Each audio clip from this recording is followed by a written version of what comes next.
नमस्कार, उत्तराखंड विशेष news update में आपका स्वागत है। मैं हूं अंकुर शुक्ल और चलिए बुलेटिन की शुरुआत करते हैं एक बड़ी खबर के साथ। बड़ी खबर है हल्द्वानी से।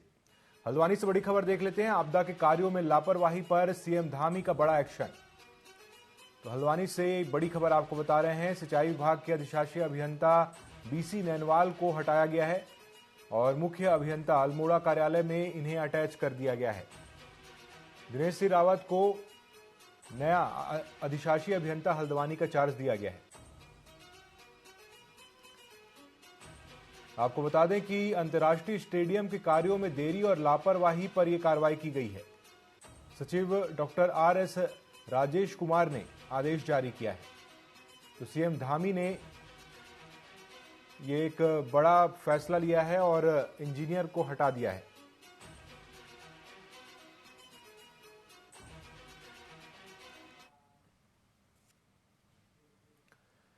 उत्तराखंड के मुख्यमंत्री पुष्कर सिंह धामी ने 22 जुलाई से शुरू होने जा रहे कावड़ मेले की तैयारी को लेकर अधिकारियों के साथ समीक्षा बैठक की। इस मौके पर सीएम धामी ने बताया कि बैठक में अधिकारियों को हरिद्वार से जल भरकर जाने वाले कावड़ यात्रियों की सुविधाओं को लेकर चर्चा हुई। कावड़ मेले के दौरान कावड़ पटरी, पेयजल, सीवर और लाइट की व्यवस्था दुरुस्त करने के आदेश संबंधित अधिकारियों को निर्देश दिए गए।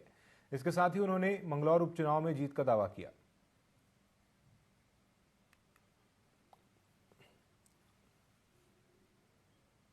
पहली बार उत्तराखंड के अंदर एक परिपाटी और एक मिथक तोड़ने का काम किया और हमारे प्रधानमंत्री आदरणीय मोदी जी के नेतृत्व में भारतीय जनता पार्टी को राज्य स्थापना के बाद लगातार दूसरी बार सरकार में आने का अवसर प्रदान किया और हमारा ये वायदा था, ये हमारा संकल्प था कि नई सरकार के गठन होते ही हम सबसे पहले देवभूमि के अंदर समान नागरिक संहिता का विधेयक लाएंगे, उसके लिए काम करेंगे। और मुझे खुशी है कि सामान्य जनता से, आम जनता से, देवभूमि की देवतुल्य जनता से जो हमने वायदा किया था वो वायदा हमारा पूरा हो गया। उत्तराखंड के पूर्व मुख्यमंत्री हरीश रावत रुद्रपुर पहुंचे, जहां उन्होंने किच्छा विधायक तिलक राज बेहड़ के आवास पर प्रेस वार्ता को संबोधित किया। इस दौरान उन्होंने भाजपा सरकार पर जमकर हमला बोला और आपदा को लेकर भी सरकार को फेलियर बताया। साथ ही उन्होंने आरोप लगाया कि प्रदेश में अतिक्रमण हटाने को लेकर सरकार की स्थिति साफ नहीं है। अतिक्रमण हटाने को लेकर सरकार के दो चेहरे सामने आ रहे हैं। साथ ही उन्होंने आपदा प्रबंधन को लेकर धामी सरकार को घेरा और कहा कि बद्रीनाथ हाईवे पर 3 दिन से हजारों यात्री फंसे हुए हैं। उनके सामने रहने खाने की समस्या पैदा हो गई है।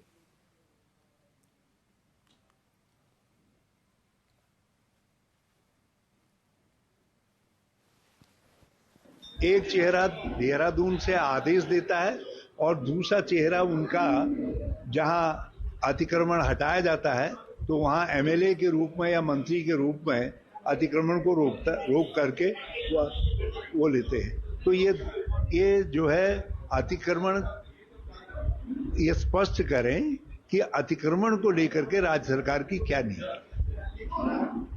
और इस समय एमएलए अतिक्रमण के पृष्ठपोषण कर रहे हैं। जितने अतिक्रमण हैं, मेरा आरोप है ये देहरादून के सारे नदी नाले खाले सब भाजपा के शासनकाल में भरे गए। हमने 2016 तक जितने अतिक्रमण थे उनको नियमित कर दिया और उसके लिए कानून बना दिया। मलिन बस्तियों को मालिकाना हक देने का कानून बना दिया।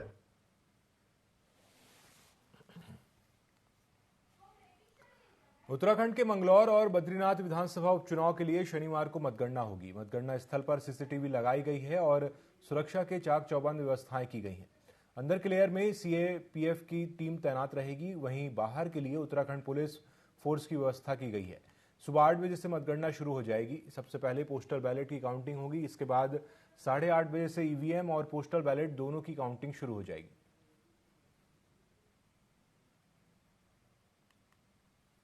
बाई इलेक्शन के लिए शेड्यूल फिक्स किया था, उसके अकॉर्डिंग कल 13 तारीख को विधानसभा बद्रीनाथ और मंगलौर के जो उपनिर्वाचन है उसके लिए सुबह 8 बजे से मतगणना प्रारंभ हो जाएगी। और जो आयोग के डायरेक्शन है वो सबसे पहले पोस्टल बैलेट से काउंटिंग शुरू होगी और 8:30 बजे ईवीएम की काउंटिंग शुरू हो जाएगी, यानी कि फिर उसके बाद 8:30 बजे से दोनों ईवीएम भी और पोस्टल बैलेट भी एक साथ साथ काउंटिंग चलेगी। दोनों विधानसभा में काउंटिंग के लिए 14 टेबल लगाई गई है और जो पोस्टल बैलेट की काउंटिंग है उसके लिए बद्रीनाथ में 7 टेबल और मंगलौर में 5 टेबल लगाई गई है। चलिए, इस बीच एक बड़ी खबर आ रही है। बड़ी खबर देख लेते हैं देहरादून से। देहरादून से एक बड़ी खबर है। आज आएंगे उपचुनाव के नतीजे। बड़ी खबर आपको बता रहे हैं देहरादून से। आज उपचुनाव के नतीजे घोषित होंगे। बद्रीनाथ और मंगलौर विधानसभा उपचुनाव के नतीजे आज घोषित होंगे। मतगणना होगी और उसके बाद नतीजे घोषित किए जाएंगे। सुबह 8 बजे से मतगणना की प्रक्रिया की शुरुआत हो चुकी है। मतों की गणना के लिए दोनों विधानसभा में 14 टेबल लगाई गई हैं और सुबह 8 बजे से ही मतगणना की शुरुआत हो चुकी है। कुछ ही समय बाद इन दोनों विधानसभाओं के नतीजे आ जाएंगे।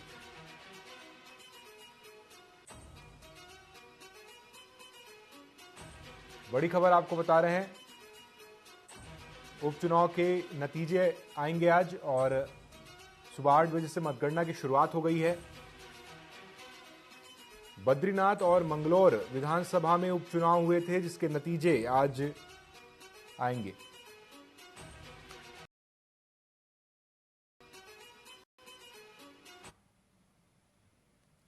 चलिए खबरों में आगे बढ़ते हैं।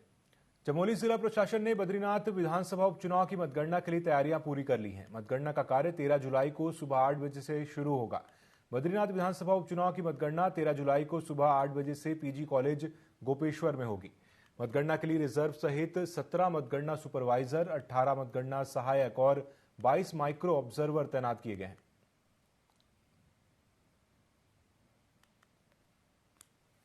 बद्रीनाथ विधानसभा उपनिर्वाचन की मतगणना की तिथि निश्चित है। उसके क्रम में मतगणना केंद्र स्थापित किया जा चुका है। केंद्र पर सभी तैयारियां पूरी हैं। इसमें हमारा 14 टेबल पर ईवीएम की काउंटिंग की जाएगी। उसके अतिरिक्त पोस्टल बैलेट की काउंटिंग के लिए 60 टेबल निर्धारित किए गए हैं।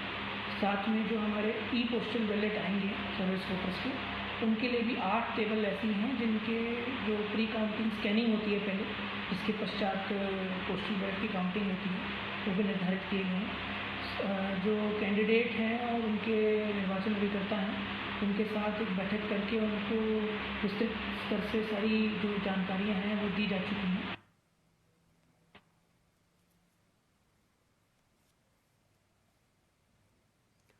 उत्तराखंड के वित्त मंत्री डॉक्टर प्रेमचंद अग्रवाल ने पुनर्गठन विभाग के अधिकारियों के साथ विभागीय समीक्षा बैठक की, जहां उन्होंने कहा कि उत्तर प्रदेश राज्य से अलग होने के बाद उत्तराखंड को बने हुए 24 साल हो गए हैं, लेकिन कुछ संपत्तियों का बंटवारा अभी भी शेष है, जिस पर पुनर्गठन विभाग लगातार कार्यरत है।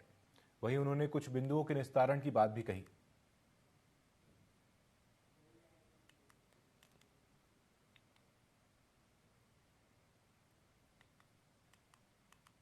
तो कुछ संपत्तियों के बंटवारे के बारे में हम लोग लगातार प्रयास करते रहे और चूंकि पुनर्गठन विभाग जो है वो ये सब काम लगातार देख भी रहा है।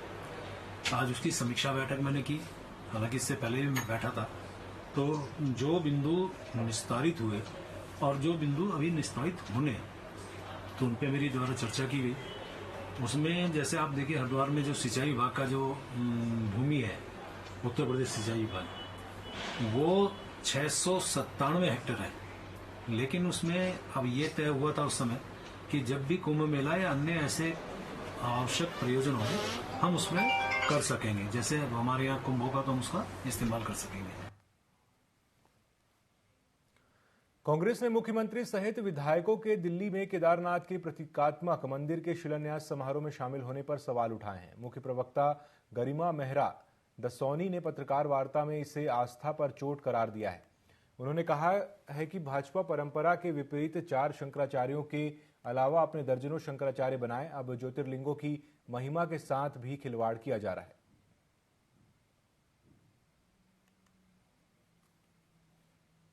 हमें तो अपनों ने लूटा, गैरों में कहाँ दम था, हमारी तो किश्ती वहां डूबी जहां पानी कम था। ईश्वर तमाम विधायकों को सद्बुद्धि दे जो इस तरह का कृत्य दिल्ली में करके आए हैं। उत्तराखंड के चारों धाम, उत्तराखंड को देवभूमि इसीलिए कहा जाता है क्योंकि यहाँ 4 धाम विराजते हैं, और आप उसको डेंट पहुंचाते हुए दिल्ली में केदारनाथ का रेप्लिका का शिलान्यास करते हुए आए हैं। भोले शंकर के बारे में सबको पता है कि भोलेनाथ तो हिमालय में विराजते हैं, भोलेनाथ तो तपस्या हिमालयों में करते हैं, अब दिल्ली गाजियाबाद में भी पाए जाएंगे।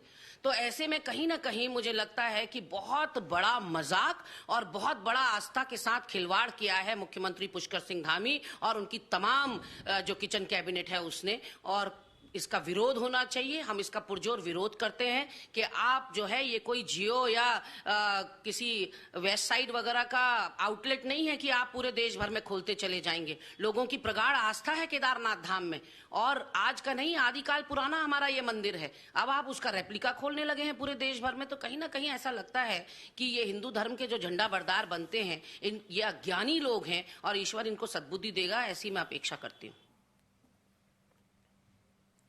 यूनिफॉर्म सिविल कोड के 4 खंडों की रिपोर्ट को सार्वजनिक कर दिया गया है। यूसीसी का मसौदा तैयार करने के लिए रिटायर्ड न्यायाधीश रंजना देसाई की अध्यक्षता में 5 सदस्यीय विशेषज्ञ समिति का गठन किया गया है। ऐसे में विशेषज्ञ समिति की ओर से राज्य सरकार को यूसीसी रिपोर्ट सौंपे जाने के बाद से ही लोग रिपोर्ट के सार्वजनिक करने की मांग कर रहे थे, जिसे देखते हुए यूसीसी के रूल्स तैयार कर रही कमेटी ने रिपोर्ट को सार्वजनिक करने का निर्णय लिया था। अब आम जनता यूसीसी रिपोर्ट को यूसीसी की वेबसाइट पर जाकर पढ़ सकती है।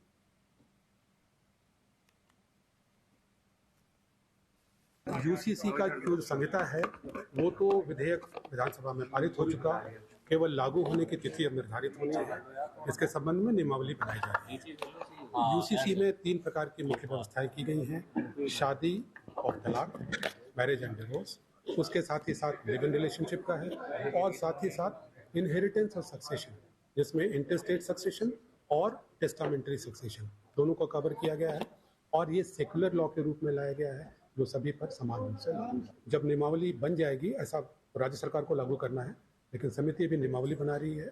मैं जैसा समझता हूँ कि नियमावली जब बन जाएगी और उस कार्यान्वयन की स्थिति में सरकार आ जाएगी तो यूसीसी और नियमावली दोनों साथ में। उत्तराखंड में यूसीसी रिपोर्ट को सार्वजनिक कर वेबसाइट पर अपलोड कर दिया गया है। वहीं कांग्रेस ने इसे सिर्फ एक राजनीतिक स्टंट बताया है। कांग्रेस प्रदेश महामंत्री नवीन जोशी का कहना है कि यूसीसी रिपोर्ट को सरकार पिछले काफी लंबे समय से जारी करने की बात कह रही है, लेकिन यूसीसी रिपोर्ट उन्होंने अब सार्वजनिक की है। सरकार को इसमें सभी वर्गों की राय लेनी चाहिए। भाजपा जल्दबाजी में यूसीसी लेकर आ रही है। उन्होंने इसके लिए कोई भी तैयारी नहीं की है। सिर्फ राजनीतिक लाभ लेने के लिए यूसीसी को लागू किया जा रहा है।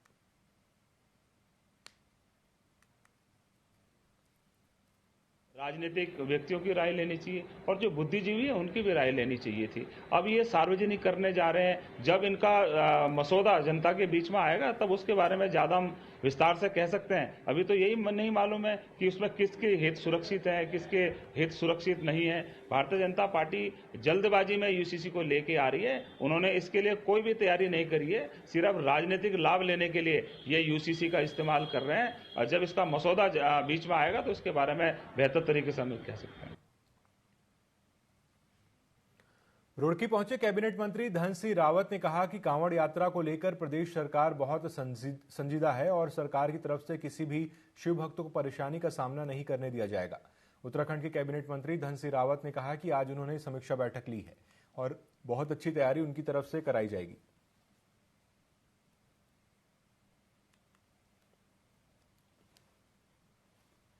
समीक्षा बैठक ले रहे हैं, मैं भी बैठक ले रहा हूं और बहुत अच्छी हम तैयारी करेंगे कांवड़ यात्रा में कि ताकि किसी को भी कोई दिक्कत न रहे।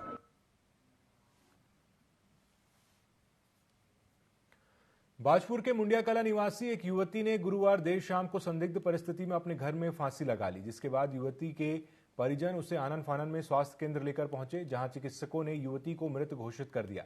वहीं सूचना मिलते ही मौके पर पहुंची पुलिस ने शव को कब्जे में लेने का प्रयास किया, लेकिन मृतका के परिजनों ने कोई कार्रवाई नहीं कराए जाने की बात कही है। इसके बाद पुलिस ने लोगों को समझा बुझाकर शव को कब्जे में लिया और शुक्रवार को पोस्टमार्टम के लिए भेज दिया।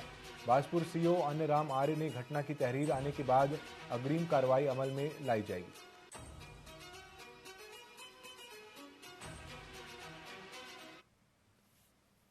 एक 112 द्वारा पुलिस को सूचना मिली थी कि मोड़िया कला में एक 19 साल की लड़की द्वारा आत्महत्या कर दी गई है।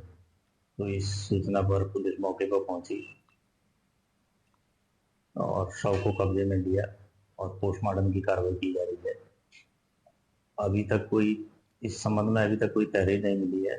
तहरीर मिलने पर जांच की जाएगी। बाजपुर नगर पालिका के नामित सभासद विमल शर्मा बाढ़ पीड़ितों के साथ एसडीएम कार्यालय पहुंचे, जहां विमल शर्मा ने एसडीएम राकेश चंद्र तिवारी को ज्ञापन सौंपा। इस दौरान विमल शर्मा ने कहा कि क्षेत्र में आई बाढ़ से पीड़ितों को बिना किसी राजनीतिक दबाव के मुआवजा दिया जाना चाहिए। इसके साथ ही उन्होंने नगर पालिका अध्यक्ष पर प्रधानमंत्री आवास योजना और सड़क निर्माण कार्य में घोटाला किए जाने का आरोप लगाया है और इस मामले में निष्पक्ष जांच कराए जाने की मांग की है। वहीं उन्होंने जल्द कार्रवाई नहीं होने पर क्षेत्र के लोगों के साथ आंदोलन की चेतावनी भी दी। उनको मुआवजा दिया जाए किसी बिना दबाव के, क्योंकि जो कुछ लोग जो जनप्रतिनिधि हैं नगर पालिका में वो अपने चहितों को बाढ़ आपदा से मुआवजा दिलाने के चक्कर में, परंतु ऐसा मैं किसी भी कीमत पे होने नहीं दूंगा। दूसरी मेरी मांग है एसडीएम साहब से कि प्रधानमंत्री आवास में नगर पालिका अध्यक्ष द्वारा मनमाने तरीके से अपने चहितों को आवास 2 मंजिले तक पे आवास दिए गए, तो उनकी जांच होनी चाहिए। करोड़ों रुपए का चूना उन्होंने सरकार को लगाया है, उनकी जांच होनी चाहिए। और तीसरा, नगर पालिका बाजपुर हमारे ऐसे क्या नाम है तुम्हारा गदरपुर जो विधायक है हमारे अरविंद पांडे जी, उनके द्वारा 2.5 करोड़ रुपए की लागत से एक ये अंडरपास बनाया जिसमें पानी भरा हुआ है। आगामी कांवड़ यात्रा की तैयारी अब चरम पर है। लाखों श्रद्धालु हर रोज हरिद्वार आते हैं। ऐसे में शहर में साफ सफाई बनी रहे, इसके लिए नगर निगम ने 1000 कर्मचारी की नियुक्ति की है, जो 13 जुलाई से अपने कार्य शुरू कर देंगे। मुख्य नगर आयुक्त वरुण चौधरी ने जानकारी देते हुए बताया कि 100 मोबाइल शौचालय, 240 अस्थायी शौचालय और 800 स्थायी शौचालय बनेंगे। नगर निगम द्वारा जो तैयारियां की जा रही हैं 2024 के कावड़ मेला के लिए, उसमें सबसे पहले हमने अपनी मैन पावर जो है उसमें 1000 एक्स्ट्रा मैन पावर जो है वो डिप्लॉयमेंट की कार्रवाई हमारी पूर्ण हो चुकी है। जो कल से हमारी मैन पावर जो है वो फील्ड में उतर जाएगी। इनके द्वारा सफाई के जितने कार्य हैं वो करवाए जाएंगे और हमारा जो रूटीन स्टाफ है वो कार्य में लगा हुआ है। इसके अतिरिक्त 1000 लोग और जो हैं इनसे भी सफाई का कार्य जो है उसमें सहायता ली जाएगी। उत्तराखंड के देहरादून में पुलिस ने संदिग्ध रेडियो एक्टिव सामग्री वाले कुछ बक्से जब्त किए हैं। मामला जाखन के पास ब्रुक एंड वुड्स सोसाइटी का है, जहां पुलिस को रेडियो एक्टिव पदार्थ होने की सूचना मिली थी। इसके बाद एसआई आशीष रावत और सीबीआरएन टीम ने तत्काल घटनास्थल पर जाकर सर्च ऑपरेशन किया। शुरुआती जांच में सामने आया है कि इस प्रकार की डिवाइस का इस्तेमाल मुंबई के भाभा एटॉमिक रिसर्च सेंटर में किया जाता है, जो मेडिकल फील्ड और बड़ी पाइपलाइनों में लीकेज चेक करने के काम आती हैं। टीम ने 4 घंटे तक जांच की और बताया कि इसमें रेडियो एक्टिव पदार्थ नहीं है, हालांकि इसमें कुछ अन्य रसायन होने की जानकारी दी गई। फिलहाल विशेषज्ञों ने इस डिवाइस की विस्तृत जांच करवाने की बात कही।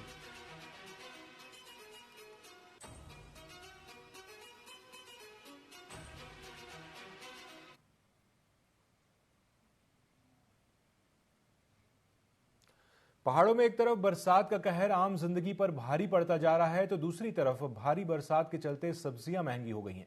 हल्द्वानी मंडी में टमाटर 100, लौकी 50, पहाड़ी मूला 100, करेला 120 और भिंडी 80 रुपए प्रति किलो बिक रही है। सिर्फ प्याज की कीमत 50 रुपए प्रति किलो हो गई है। बताया जा रहा है कि मानसून के चलते माल खराब हुआ, जिसकी वजह से सब्जियों की कीमत बढ़ती चली जा रही है।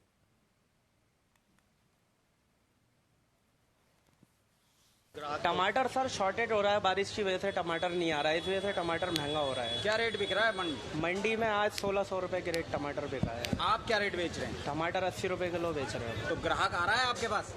आ ही रहे हैं, लेके ही जा रहे हैं, खा रहे हैं, थोड़ा थोड़ा ले ही जा रहे हैं घर के लिए। अभी कहाँ का है टमाटर? कहाँ से? ये लोकल का या बाहर से आ रहा है? ये हर जगह का ही चल रहा है। ये नासिक, इधर बेंगलोर का भी आ रहा है और देहरादून का भी आया हुआ है टमाटर। पहाड़ का भी चल ही रहा है अपने। बाकी सब्जियां सभी महंगी है इस टाइम, कुछ भी सस्ता नहीं है। आलू भी 40 रुपए किलो बिक रहा है, अच्छा पहाड़ वाला आलू। क्या लगता है कब तक रहेगी ये महंगाई? महंगाई अब तो समथिंग 1.5 महीने तक तो महंगाई रहेगी। जब तक बारिश है तब तक तो सब्जियां महंगी रहेंगी। सर बहुत ज़्यादा महंगी हो गई है सब्जी। अभी 2 दिन पहले मैं मंडी लगभग आती रहती हूँ तो 150 रुपये किलो बोला था, अभी जाके 100 या 90 ऐसे बोल रहे हैं। तो अभी मैंने 90 रुपये किलो टमाटर लिए हैं और बाकी सब्जियां भी 50, 60, 70, 80 ऐसे, इससे नीचे कोई भी सब्जी है नहीं। तो सबके घर का बजट बिगड़ गया है। तो सर काफ़ी दिक्कतों का सामना करना पड़ रहा है सब्जी की। क्या वजह मानते हैं, किस वजह से हो रही सब्जी महंगी? ये हो सकता है बारिश ज़्यादा हो रही है, उसकी वजह से भी फसलों को नुकसान हो रहा हो। सब्जी की फसल जो लोग कर रहे हैं तो वो लॉस कहाँ से लोग झेलेंगे। करने आया हुआ हूँ, लेकिन सब्जियों के दाम देख के हिम्मत जैसी नहीं हो रही, लेकिन खाना तो है ही है। मुझे तो जो भी लग रहा है वो सभी चीज़ महंगी लग रही है। टमाटर ले लीजिए 80 रुपये किलो, प्याज 100 रुपये, बहुत सब चीज़ महंगी है। लौकी जैसी चीज़ भी महंगी है। बिल्कुल। अब खाएं तो क्या खाएं। अब क्या है, पहाड़ों में बारिश हो रही है, पहाड़ से सामान आ नहीं रहा है। तो इस बुलेटिन में फिलहाल इतना ही। खबरों में अपडेट रहने के लिए आप जुड़े रहिए TV24 के साथ। नमस्कार।